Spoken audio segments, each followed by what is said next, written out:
Hello and welcome to All Villa No Filler, a podcast all about Aston Villa, the world's greatest football team. As ever, please do remember to subscribe to the show, follow us on Spotify, Apple, YouTube, and wherever else you get your podcasts. So, Aston Villa's form has taken a bit of a dip recently. What could be behind it? We'll get to that in a minute, and later Frankie cooks up another of his famous spicy questions. But first things first, Frankie, how have you been? Yeah, all right. It's been a very long week. There's a reason I wasn't able to do the podcasting last week because of the various personal things happening. Nothing to worry about or anything like that. But yeah, I couldn't focus too much on the podcast. So the Villa game, the Bruges game, and the Liverpool game, I did watch them. They slightly went a bit over my head. Various other things have gone over my head a little bit as well, like the US election. I assume Kamala won that. They didn't vote for. Think so. Yeah, I think she did. Yeah, Yeah, it was fairly comprehensive in the end. yeah, I would have thought so. Not loads to report, but nice to be able to refocus on Aston Villa and get chatting about our somewhat you know interesting form. Yeah. Well, listen, we're turning our attention back to the important things in life, which are, of course, well, it's the one thing important in our lives, Frank, and that is Aston Villa Football Club. But it has been a little bit of a slog in recent games, following them and seeing the results. I think let's start with the most recent game first, the Liverpool defeat. What I would say about that game, Frankie, was that there was some green shoots of recovery in our performance. And I think, but for some suspect refereeing decisions, I think we could have had a foothold in that game. I don't know if you agree with that. Who was the referee? Oh, I don't know. Yeah, It's certainly someone who's been in the headlines a lot since the game. yeah, Friend of the show, David Coots. yeah, Yeah, so yeah, so yes, it was. I mean, given the post-match revelations about him and yeah, all the rest of it, it's sort of put that game in a slightly different context, yeah. perhaps. But the game itself, Frankie, we knew it was going to be difficult. Liverpool Mm. are riding a real crest of a wave at the moment. I mean, they're already sort of marching away with the league, it seems, as things stand. But there were some good elements of play from us, I think. Yeah, I think against Spurs and Bruges, there was not a lot to take away from it positively. Was the No. Liverpool away? I think, to be honest, I think we had them pretty well sized up until we just gave away two stupid goals. And I think it's been a running theme this season. And to be honest, in the calendar year of 2024, the Villa give away sloppy goals. I talked about this, ad nauseum since about January of this year. Villa have had a tendency to, take a lead, would go 2-0 up, 3-0 up, and then we concede two goals. We don't react within game when another team raises the pace. They try and come back at us. They've got nothing to lose. So quite often we've seen it, we were 3-0 up against Nottingham Forest, 3-2, eventually won that 4-2. Last season, Brentford, we were 2-0 up, 3-2, then back to 3-3. Luton 2-0 up, 2-2. It was a bit of a running theme towards the end of last season that we would consider goals. And I hoped this summer it might be something we'd work on and fix.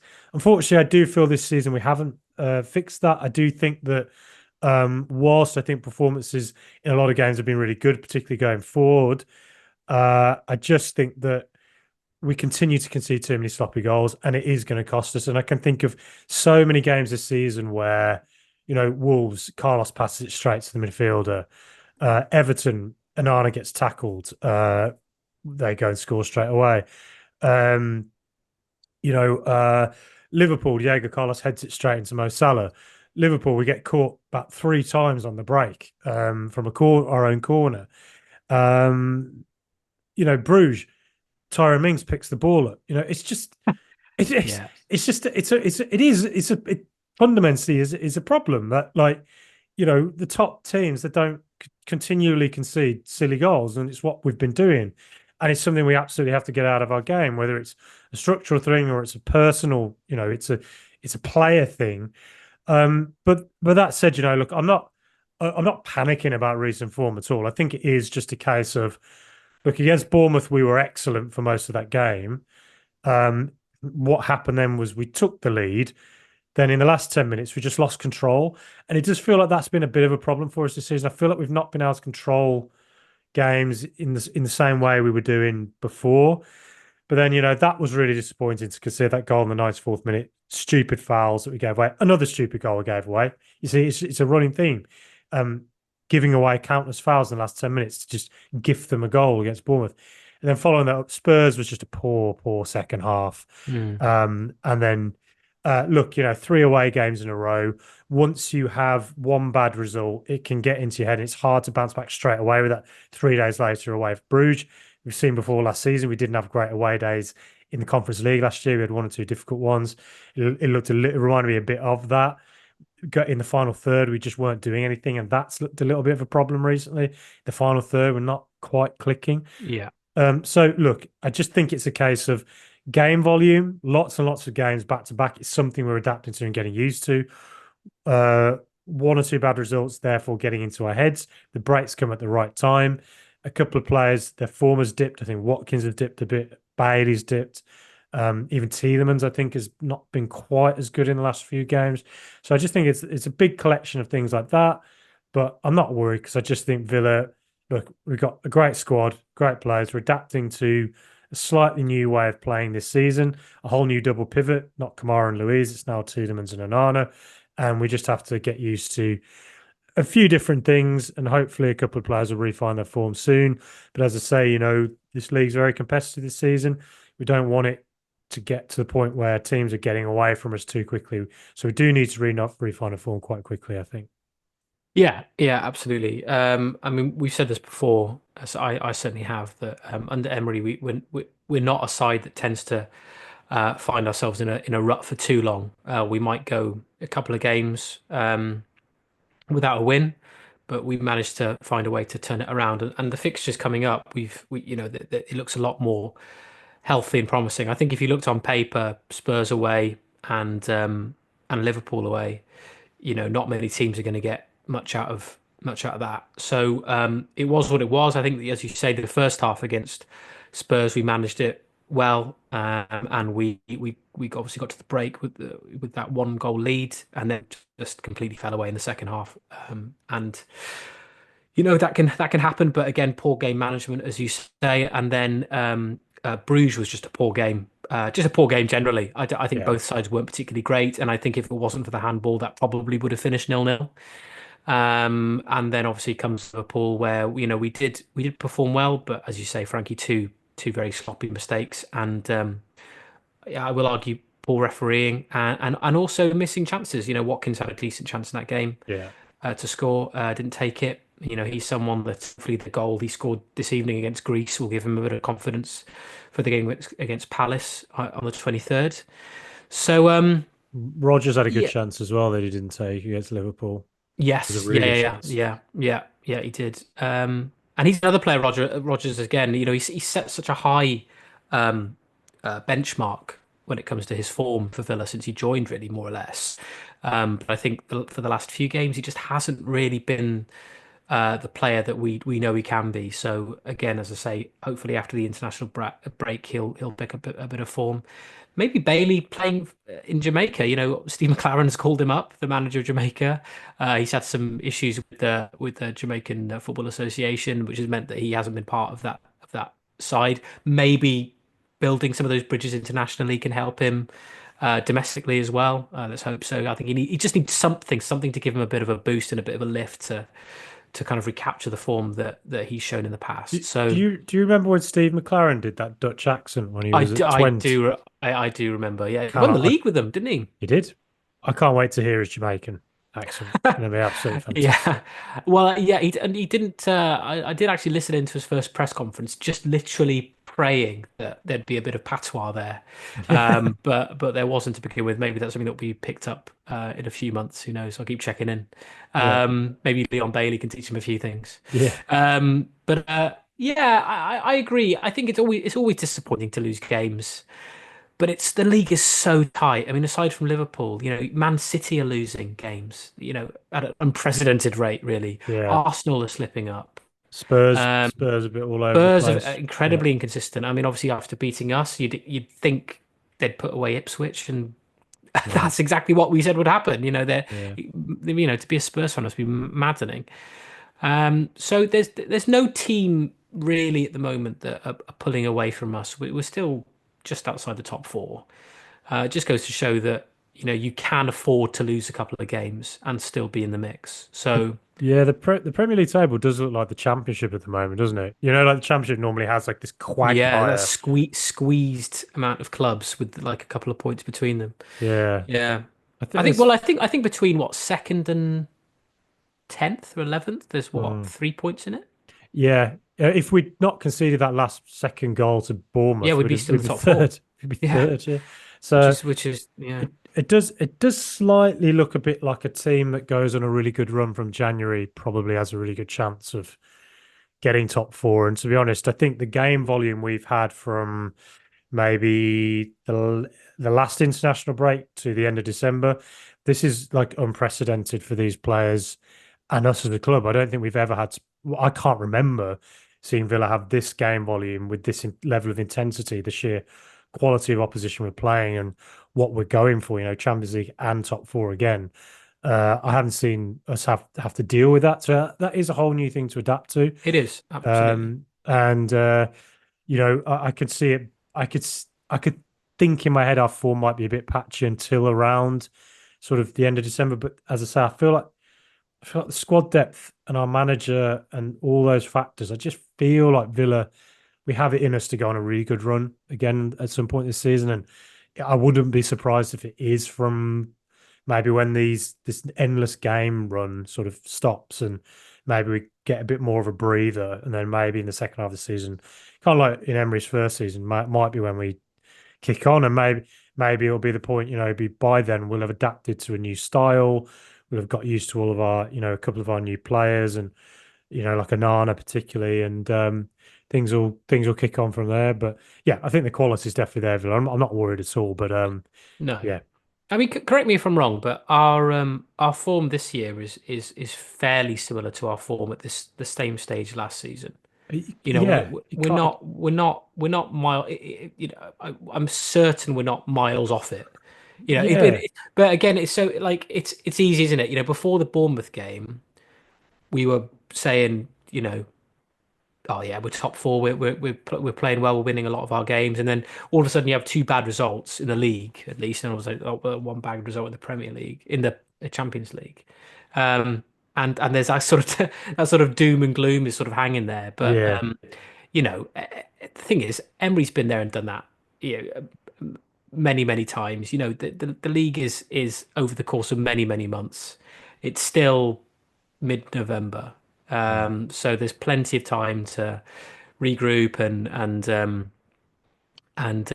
try and get some points back on the board again. And I think, as I said, the run of fixtures that we've got for the next few weeks is okay. I think we've got Chelsea away, which is tricky coming up, but we've also got Brentford, which is, again a game we can try and target. Palace are in poor form, and we play them next as well. So um, yeah, as I say, reasons to be cheerful, and hopefully some of the players that picked up some little knocks, like Ramsey and Cash, maybe will be coming back after the break, the international break, and we'll be able to utilize them again.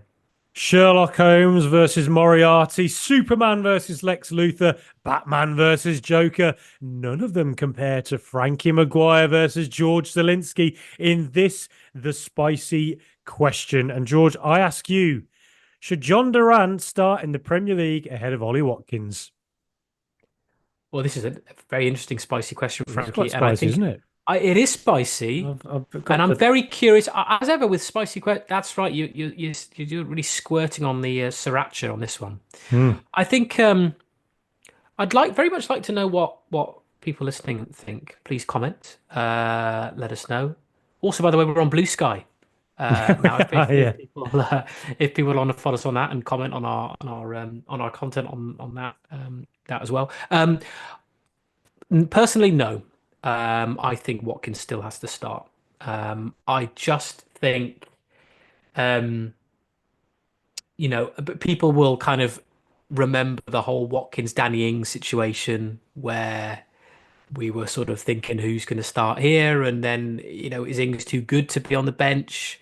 if he's on the bench, and can we play them together? I'm not convinced that Watkins and Duran can really play together, and I No, know that I just haven't seen it. I can't see it. no, Every time I see them I play think together, I don't Duran see is it. just not. He's just not. He is such.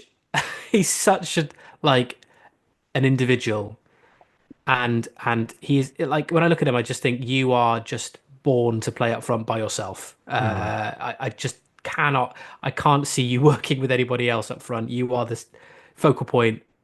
I mean, he's got all the physical attributes of a sort of target man, basically, and someone that plays up on his own. I just don't think it works. He doesn't really run the channels. He's so like central, I think. Um, but I just think, you can say Watkins has been in, relative poor form for us in recent games. He hasn't scored, I think, in the last 5 games, which by his standards isn't great, but he still has been scoring. And again, I this is a fact, relative to last year, his scoring record is still kind of as it was this time last year too. Uh, and I just think, Duran is such a young player. Um, he's signed this contract now. I just think for this season at least, I think hopefully he's come to accept that he is more of an impact player off the bench, and we've seen what he can do off the bench. He's still one of those players that he can carry so much impact from that position. And I think as long as Watkins is fit, um, for me this season, he starts.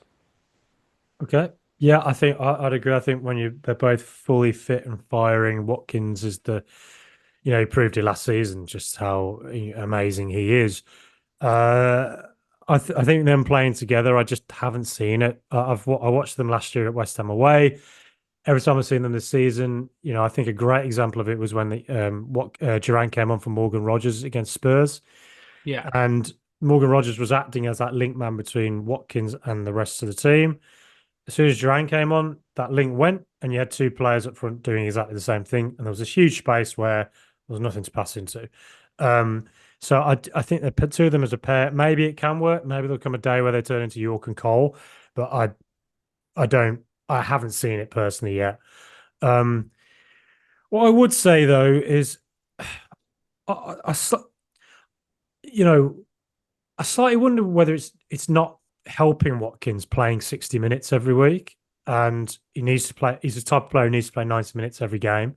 If I think Sam Ty wrote about it in, I think it was Who Scored. He wrote it. Friend of the show, Sam Ty, he said, picked out the minutes that Watkins has played in his career up to now. Absolutely incredible amount, like huge amount of football Watkins has played, and he never ever seems to miss a game for Villa in the last few years. He's Mm. extremely durable. So um, you know, I just wonder whether he's at his best when he is just playing all the time, when he's not having a player like a Danny Ings on his there and getting him in and out of the team. And if he plays 90 minutes, that's an extra 30 minutes for him to score a goal and get his confidence up. And instead, he's sort of in his head probably thinking, I've only got 60 minutes to score. And I think maybe it's slightly coming out in his game at the moment, because I think the thing where he's really, really been poor recently is hold up play. I think when the ball goes into him, I just assume he's going to lose it, assume he's going to Yeah. miscontrol it. And he even saw it tonight for England. I know he scored, but we'll go running through on goal, and his touch was just like so clunky. And it's like, Watkins has always had that in him where he can look very clunky with Yeah. his touch, Yeah. but he, by and large, when he's at his best, he tends to get that out of his game and gets firing, gets scoring, and all that. And at the moment, it's not quite clicking. And so look, I think Watkins is the starting striker. I just do. I think he's more all rounded, but I do think there's a strong case for Jhon Durán to start. Um, I thought I thought there was a reasonable case he should have started against Liverpool, and I think there's a reasonable case he should start against Palace. I only say that because I think at the moment his hold up play looks better than Watkins's does.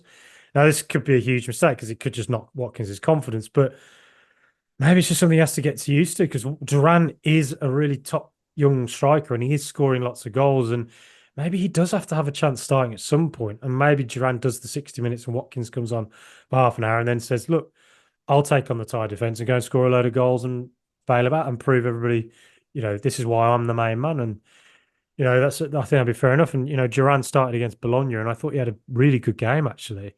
He scored a goal and he only played 60, 65 minutes. And yeah, I do think at some point he's going to.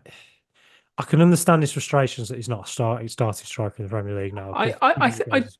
I certainly But do think at some point he does need to start. I just feel like for this season at least, as long as as long as Watkins doesn't go a ludicrous amount of time without scoring and his form yeah, is noticeably bad, his confidence is noticeably shot, then you obviously have to make that call. But I do think he does need to be given time to prove himself once again this season. Um, there's although he hasn't scored in the last five, there's still for me there's still not enough to tell me that he shouldn't be starting games. yeah, Again, this is as I said, Frankie, it's a very spicy question. I think it probably will divide our audience. I would certainly, as I say, like to hear what people say about Duran or Watkins, the dilemma, whether they should start together and whether them playing together more regularly will that help that relationship grow. I mean, as I say, and as you agree, I haven't seen much in it so far, but maybe it's one of those things that needs to be persisted with. I don't know. I just it was it's a it's an intriguing dilemma for sure. And I mm, think the difference between the Watkins and Ings situation is Ings was a much older player, um, and you sort of felt they were both too experienced to keep both of them. Like Ings mm. kind of had to move. Oh yeah, Whereas Duran, obviously, he's younger and he's got vast amounts of potential. And I think, particularly given how he started this season, most Villa fans now, at least, would be loath to lose him, knowing that if he went to another club, chances are that he would be a go on and starter be and score. amazing. But yeah, I mean, I think So, potentially. I mean, obviously there's the attitude thing as well. He's clearly not yeah, an easy character, and people like that can easily fall by the wayside as well. They can be quite self-destructive. Hopefully, he irons that out. But yeah, I mean, look, I mean, I think there's a justification for Duran to start a game soon, but I do think as well Watkins in the past when Ings was there hasn't shown that he necessarily is for the best that he is in and out of the team and plays 60 minutes here and there. And I think, look, I think if we just keep playing Watkins 90 minutes every game for the rest of this season, I think firstly there's too many games, but secondly, I do think he'll get back into form, he'll score and get a load of assists again. So yeah, look, Watkins is a brilliant player, and the goals will come back for him again very soon. I'm sure of it.